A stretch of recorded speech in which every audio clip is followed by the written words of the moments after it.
បើយើងស្មោះត្រង់ចំពោះមនុស្សអាក្រក់វាប្រកាសជាត្រូវគេបោកហើយ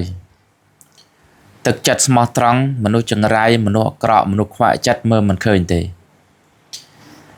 បានតែចំពោះមនុស្សឆ្លាតគាត់ស្រឡាញ់ចូលចិត្តពេញចិត្តនិងផ្ដល់ផលតបស្នងដល់គាត់ប្រសើរត្រឡប់មកយើងវិញរឿងស្មោះត្រង់នេះយើងត្រូវតែរក្សាភាពស្មោះត្រង់ទើបមានតម្លៃក្នុងជីវិតហើយតម្លៃនៃជីវិតរបស់យើងគឺចាប់ផ្ដើមពីភាពស្មោះត្រង់គឺយើងខ្លាចទៅជាមនុស្សដែលត្រូវបានទ្រទ្រង់គឺអ្នកដទៃទ្រទ្រង់យើងផងធម៌ទ្រទ្រង់យើងផង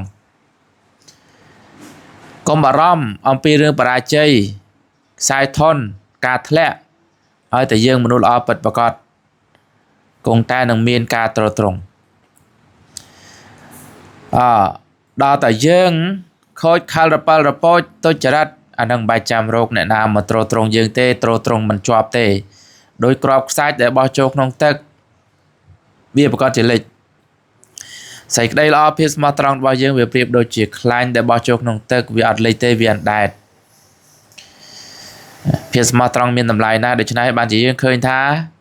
វាមានតែនៅក្នុងខ្លួនមនុស្សថ្លៃថ្នូរហើយយើងមិនអាចរកវា